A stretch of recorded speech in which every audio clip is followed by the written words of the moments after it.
салом тамошобинони гиромӣ, хулосаи хабарҳои муҳими 26 феврали тоҷикистон ва минтақаро аз пойгоҳи хабарии бомдод бароятон пешкаш мекунем. шурӯъ мекунем аз як нигоҳи кӯтоҳ ба сархати хабари муҳими рӯз дар ин барнома. бонкҳои тоҷикистон корро бо системаи пулфиристии контакт қатъ карданд. ҷасади Навалнийро билохира ба модараш доданд. 2 соли ҷанги Русия бо Украина, 5 миллион куштаю захмӣ, 10 миллион гуреза. намояндаи гурӯҳи 24 дар Туркия Насимҷон Шарипов бедарак шудааст. хабари бар дурӯғи як муҳоҷири тоҷик дар бораи ҳамлаи террористӣ. ва акнун тафсилоти хабарҳо. баъди он ки Бонки Марказии Русия рӯзи 21 феврали соли 2024 аз бозхонди иҷозатномаи Бонки Киеве ин ниҳоди молиявиро аз ҳаққи амалиёти бонкӣ маҳрум кард, бисёре аз бонкҳои Тоҷикистон аз ҷумла Амонатбонк, Орионбонк, Спитаминбонк, Душанбеи Сити ва ташкилоти хурди ҳумо ҳамкориро бо системаи пулфиристии контакт ки ба Бонки Киеве тааллуқ дошт қатъ карданд. дар ин бора ин бонкҳо ба хабаргузории русии ТАСС хабар доданд. системаи пулфиристии контакт бар асоси феҳристи шабакаҳои пулфиристии Бонки Миллии Тоҷикистон бори аввал соли 2018 барои анҷоми амалиёти пулфиристӣ ба Тоҷикистон иҷозатнома гирифта, баъди анҷоми он муҷаввизаш бори дуюм соли 2021 иҷозатнома ба даст овардааст ки ин то сентябри соли 2026 кор мекунад. аммо 21 феврали соли 2024 Бонки Марказии Русия иҷозатномаи Киеви Бонк барои анҷоми амалиёти бонкиро бозпас гирифт. аз лиҳози ҳаҷми фаъолиятҳояш Бонки Киеве дар Русия дар мақоми 89 қарор дошт. Бонки Марказии Русия Киевиро ба идомаи анҷоми амалиёти рискашон бузург, мавридҳои ба нақзи қонун ва бо сӯистифода аз маълумоти шаҳрвандон ва бидуни огоҳии онҳо кушодани амиёни Киеве, пайваста вайрон кардани талаботи қонун дар бахши муқобила бо шустушӯи пулҳо бо роҳи ҷиноӣ ба даст омада ва имкон додан ба маблағгузории терроризм айбдор кард. шабакаи пулфиристии контакт нахустин шабакаи пулфиристии Русия ба шумор меравад. он ҳанӯз соли 1999 аз ҷониби Рус Алфа-банк ташкил шуда, аз соли 2015 ба Киеви Бонк тааллуқ дошт. шабакаи контакт беш аз 900 бонкро дар Русия ва кишварҳои дигар муттаҳид мекард ва беш аз 10 000 ширкату муассисаҳои мухталиф ҳамкору шарик буд ва дар беш аз 180 кишвари ҷаҳон аз ҷумла дар ҳамаи кишварҳои Осиёи Марказӣ бо шумули Тоҷикистон бо беш аз 670 000 нуқтаи додани пул дошт. баъди таҳти таълимоти Амрико қарор гирифтани Юнистрим, Золотая корона ва Контакт шабакаҳои аз ҳама маъруфи пулфиристӣ ба шумор мерафтанд. дар Тоҷикистон ки Золотая корона ҳаққи интиқоли пул надорад, баъди дучори мушкилот шудани Юнистрим, Контакт яке аз шабакаҳои пулфиристии пештоз дониста мешуд. ҳар сол аз Русия ва асосан бо шарофати муҳоҷирони тоҷик ба Тоҷикистон чандин миллиард доллар пул фиристода мешавад. аксари ин пулҳо тавассути шабакаҳои пулфиристӣ ирсол мешаванд. аз оғози ҷанги Русия ба зидди Украина 2 сол гузашт. артиши Русия рӯзи 24 феврали соли 2022 ба қаламрави Украина ҳамла овард. таи 2 соли ҷанг аз ҳарду тараф беш аз 5 миллион нафар куштаю захмӣ ва беш аз 10 миллион нафар гуреза шуданд. аз ҷумла 6 миллиону 400 000 украинӣ ба хориҷ паноҳ бурданд. даҳо шаҳру садҳо шаҳраку деҳа вайрон ва валангор гардида, зарари расидаи ин ҷанг аллакай садҳо миллиард долларро ташкил медиҳад. ба ҳолати то рӯзи 24 феврал соли 2024 18% қаламрави Украина аз сӯи Русия ишғол шудааст. 7% ин сарзаминҳо аз соли 2014 аз зери назорати Украина берун карда шуданд. 11% дигарашро артиши Русия дар аввали ҷанг ишғол кард. дар аввали ҷанги Русия масоҳати ба маротиб бештари қаламрави Украинаро ишғол карда буд, вале артиши Украина ба тадриҷ ба худ омада нирӯҳои Русияро аз вилоятҳои Киеву Харков ва соили рости дарёи Днепр аз ҷумла аз шаҳри Херсон ронд. Русия ки ним ҷазираи Қримро ҳанӯз соли 2014 моли худ эълон карда буд. баъди ҷанги ахир бо баргузории райпурсиҳои қалбакӣ 4 вилояти Донецк, Луганск, Херсон ва Запорожеро ба қаламрави худ ҳамроҳ кард. вале ин дар ҳолест ки то ҳол на ҳамаи қаламрави ин 4 вилоят зери назорати Русия дароварда шуданд. ҷонибҳо аз нашри омори талафоти худ худдорӣ мекунанд. вале моҳи декабри соли 2023 ниҳодҳои ҷосусии Амрико дар бораи 315 000 афсару аскари кушташуда ва захмӣ гузориш дода буд. ماه آگوست سال 2023 نشریه امریکایی نیویورک تایمز خبر داد که به حساب مقامات امریکا از جانب اوکراین 70,000 سرباز کشته و 100,000 دیگر زخمی شدند و تلفات جانب روسیه نسبتاً بیشتر است. از اول جنگ تا ماه آگوست سال 2023 از طرف روسیه 120,000 عسکر و افسر کشته و 170,000 نفر دیگر زخمی شدند. در این جنگ بیش از 100 تاجیک نیز کشته شدند. اکثر آنها از طرف روسیه به جنگ برده شدند. در بین تاجیک‌های کشته شده بیش از 30 محبوس نیز است که آنها را با وعده آزادی زودتر از زندان‌های روسیه به جنگ ضد اوکراین بردند. از اول جنگ بیش از 10 میلیون اوکراینی مجبور شدند که خانه و در خود را ترک کرده گریزه شوند. از این شمار 6.4 میلیونش به خارج پناه بردند. از جمله 6 میلیونش در کشورهای اروپا مکان یافته، 1.1 میلیون اوکراینی در آلمان، 957,000 در پولشا، 376,000 در چخیه پناهنده شدند. با 3.7 میلیون اوکراینی دیگر در داخل کشور خود گریزه شدند. در همین حال جریان جنگ ها نشان میدهد که طرفها در یک سال آخر تقریبا یگان پیشرفت قابل ملاحظه نکردند.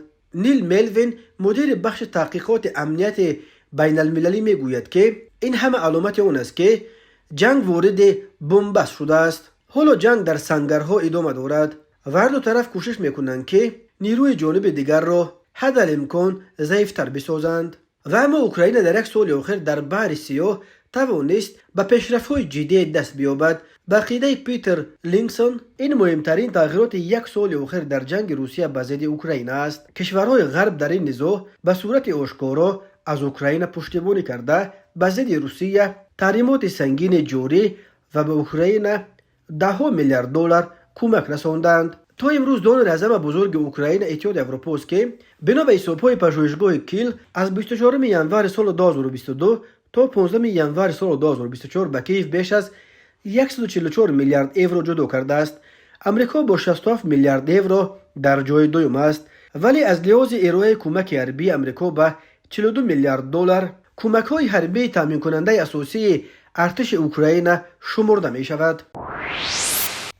حرکت اپوزیسیونی فعلا در تاجیکستان ممنوع گروه 24 شام 23 فوریه سال 2024 با نشر یک اظهارات فوری خبر داد که نماینده گروه 24 در ترکیه نسیم جان شریپوف صبح 23 فوریه در شهر استانبول بیدرق شده است. به گفته همسفانش نسیم جان شریپوف از صبح 23 فوریه در تماس نیست و تلفنش خاموش بوده، هیچ خبری از او پیدا نکردند و در کجا بودنش رو نیز کسی نمیداند.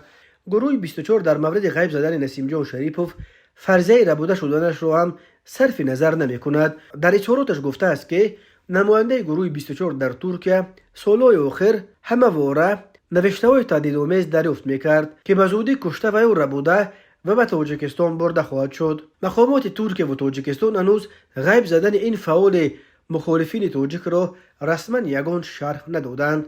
اما یکی از دوستان نزدیک نسیم جان شریپوف به پایگاه خبری بامداد خبر داد که او بار آخر با نسیم جان روز 16 فوریه سال جاری و قریب 1 ساعت صحبت کرده بود. این مصاحبه بامداد گفت سالهای آخر نسیم جان از فعالیت‌های سیاسی دلسر شده، از فعالیت در گروه 24 عملاً خیلی کنار رفته بود. در آن صحبت به من نقل کرد که حجت‌های پناهندگیش در ترکیه را پورا درست کرد و او را برای کار و اقامت به یک ولایت اقلیمش نسبتاً به استانبول خیلی سرد ترکیه فرستادند. نسیم جان گفت الکی در اینجا خانه اجاره پیدا کرده است، ولی دوستانش به مهمانی دعوتش کردند و او از اداره مهاجرت برای 2 روز اجازت گرفته است که به استانبول برود. اما نسیم جان نگفت که این دوستانش کی هستند.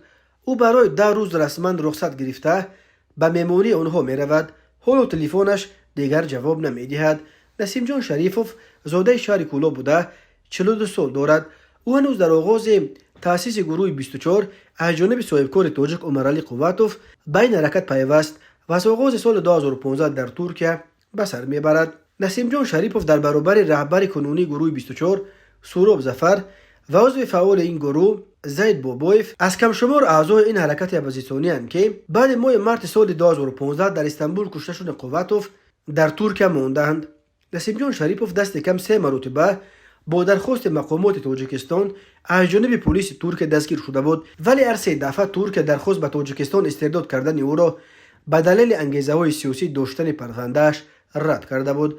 نسیم جان شریپوف دفعه یکم در سال 2018 که همراه با رهبر گروه 24 سرو به ظفر دستگیر شده بود 70 روز را پس پنجره به سر برد. اینکه ترکیه درخواست استرداد او را چند مرتبه رد کرد، همسفان نسیم جان شریپوف به گمان برده است که از بس که مقامات تاجیکستان با راه‌های رسمی برای بردن او موفق نشدند، شاید این بار از راه دیگر استفاده شده باشد و نسیم جان شریپوف را ربوده باشند. گروه 24 از همه خواسته است که در پیدا کردن نسیم جان شریپوف کمک خود را دریغ ندارند. تماشابینان عزیز، یادآور می‌شویم خلاصه مهمترین اخبار تاجیکستان را از پایگاه خبری بامداد تماشا دارید. برنامه را ادامه می‌دهیم. جسد الکسی نوالنی را بالاخره به مادرش لودمیلا نوالنی دادند. در این باره روز 24 فوریه سال 2023 کیرا یرماش سخنگوی نوالنی خبر داد جسد الکسی را به مادرش دادند. سپاس به همه آنهایی که همراه ما این را طلب داشتند. لودمیلا ایوانونا هنوز در سلیخرد است. مراسم گوروچوب هنوز در پیش است. ما نمیدانیم که آیا مقامات به گذراندن این مراسم به شیوهی که خانواده‌اش میخواهند و الکسی شایسته‌اش است ممانعت خواهند کرد، نوشته است یرماش. قبلا یاران نوالنی گفته بودند که مفتش مادر او را شانتاژ کرده ایستاده است و التیماتوم گذاشته است که مراسم دفن پسرش را پنهانی دایر کنند. مفتش به مادر الکسی زنگ زده التیماتوم گذاشته است که آیا او در دوام 3 ساعت به مراسم گوروچوب مخفی راضی می شود و یا الکسی را در زندان به خاک می سپارند. نوشته بود کیرا یرماش روز 23 فوریه. به گفته او مادر نوالنی از مذاکره با کمیته تفتیشات دست کشیده گفته است که این نهاد صلاحیت مقرر کردن شیوه دفن پسر او را ندارد. لودمیلا نوالنی طلب کرده است که قانون را رعایت کنند و طبق قانون در دوام 2 روز بعد معاین کردن علت مرگ محبوس جسدش را باید به نزدیکانش بسپارند. لودمیلا نوالنی نیز در یک مراجعه ویدیویی التیماتوم مقامات درباره به طور مخفی به خاک سپاریدن پسرش را تصدیق کرد و گفت به این سودای مشکوک راضی نشده است. الکسی نوالنی یک مخالف سرسخت رژیم پرزیدنت کنونی روسیه ولادیمیر پوتین که با اتهام به عقیده طرفدارانش سیاسی به 19 سال زندان محکوم شده بود، روز 16 فوریه سال 2024 به طور مرموز در یک زندان در حوزه یامال نینسک در منطقه اقلیمش قارتون قطب شمال ففتید. اداره زندانهای روسیه گفت احوال الکسی نوالنی هنگام سیر و گشت ناگهان بد شد و او از هوش رفت. روز 22 فوریه به مادر الکسی نوالنی بار اول در مردخانه جسد پسرش و خلاصه طبی را نشان دادند. در خلاصه طبی گفته شده است که علت مرگ سیاستمدار مخالف طبیعی است. روز 24 فوریه همسر او یولیا نوالنی نیز در یک مراجعتنامه ویدیویی از پوتین طلب کرد که جسد او را به خانواده‌اش بدهند. یولیا نوالنی پوتین را ایبدار کرد که این همه بازی ها با جسد نوالنی را شخصا خودش رهبری کرده ایستاده است. او گفت پوتین در پیش دوربین ویدیو کامراها خود را یک مسیحی دیندار وانمود می کند ولی در اصل اعتقاد دینیش قلبکی است. رهبر اکثر کشورهای غرب نیز پوتین را در مرگ مخالف سرسختش گناهکار کرده مقامات روسیه را برای تا حال به نزدیکانش ندادن جسد نوالنی به باد انتقاد کشیدند. 10,000 نفر در اینترنت پتیسیه با طلب به نزدیکانش دادن جسد نوالنی را امضا کردند و در سراسر روسیه بیش از 500 نفر را تنها برای ارجگذاری به مرگ این رهبر مخالفین رژیم پوتین دستگیر کردند. گناه اکثر این دستگیر شدگان فقط همین بود که در پایه مجسمه های یادگاری قربانیان تعقیبات دوران استالین به یاد الکسی نوالنی گل گذاشتند و یا شمع روشن کردند. تلگرام کانال شد یک پایگاه خبری به مقامات حفظ حقوق روسیه نزدیک روز 24 فوریه سال 2024 با تکیه به منابع خود خبر داد که معلومات بر دروغ یک زاده تاجیکستان درباره وجود بمب و آمادگی به حمله تروریستی باعث 6 ساعت در فرودگاه پولکوی شهر سنت پترزبورگ روسیه نگاه داشتن هواپیمای شرکت اورالسکی اویالینی شده است. این هواپیما باید به خوجند تاجیکستان پرواز میکرد ولی مرد تاجیک برای اون که مانع به تاجیکستان رفتن همسر از وی قرار کردهش شود خبر داده است که گویا در جامدان همسر حامله او بمب گذاشتند. بنا به اطلاع شد ساعت قریب 2 شب 24 فوریه به فرودگاه پولکوی یک مرد 30 ساله زنگ زده ба кормандони маркази маълумотии фурудгоҳ хабар додааст ки дар ҷомадони ҳамсари ӯ ки ба хуҷанд парвоз карда истодааст маводи машкук гузошта шудааст ва гӯё ба ҳамлаи террористӣ тайёрӣ дида истодаанд. дар пайи ин занги изтиробовар ҳамаи 148 мусофир ва 9 узви экипажро аз ҳавопаймо берун оварда дохили ҳавопаймо ва тамоми бағоҷи мусофирон як ба як бо кӯмаки сагҳои бугир тафтиш карданд, вале ягон чизе шубҳабарангез пайдо накарданд. ҳамсари омилаи он мард ба кормандони фурудгоҳ гуфтааст ки 1 соат пеш аз парвоз телефонӣ бо шавҳараш муноқиша карда буд. ӯ ба шавҳараш гуфтааст ки ба Тоҷикистон пеши падару модараш бармегардад, вале шавҳараш аз ин ба қаҳр омада доду фарёд бардоштааст ва гуфтааст ки ҳеҷ куҷо нахоҳад рафт. дар натиҷа парвози ширкати ҳавопаймоии Уральские авиалиниро дар фурудгоҳ 6 соат нигоҳ дошта ба мусофирон хӯроку об доданд. тақрибан соати 8 субҳ баъди иваз кардани экипаж ҳавопаймо билохира ба хуҷанд парвоз кард. хабар дода шуд. дар бораи ин ки оё ҳамсари ин террористи телефонӣ низ ба Тоҷикистон баргашт ё на, дар хабари шуд чизе гуфта нашудааст. бино ба иттилои ин телеграм-канал, мардеро ки дар бораи вуҷуди бомба дар ҷомадони ҳамсараш хабари бардурӯғ дода буд, то ҳол ҷустуҷӯ доранд. ба ӯ бар асоси моддаи 207 кодекси ҷиноятии Русия барои дидаю дониста додани маълумоти бардурӯғ дар бораи ҳамлаи террористӣ ҳамчун ҷазо ҷарима ба андозаи то 700 000 рубл ва ё то 5 соли зиндон таҳдид мекунад. бар илова ӯ бояд ҳамчунин зарари аз ин амали ӯ расида ба ширкати ҳавопаймоии Уральские авиалинии ва фурудгоҳи Пулковаро низ ҷуброн кунад, ки он метавонад $10,000 ташкил диҳад. дар ҳамин ҳол пойгоҳи хабарии Фонтанка навишт ки ин ҳодисаро дар ширкати Уральские авиалинии таздиқ карданд. Фонтанка ҳамчунин маълум кардааст ки номи террористи телефонӣ Рафиқ будааст. тамошобинони азизу гиромӣ, ин буд муруре ба хулосаи чанд хабари муҳими имрӯзи Тоҷикистон. хабару гузоришҳои бештар аз Тоҷикистон ва дар бораи Тоҷикистону атрофи онро дар сомонаи пойгоҳи хабари бомдод дар ин нишона пайгирӣ намоед: www.bomdod.com. хуш бошед.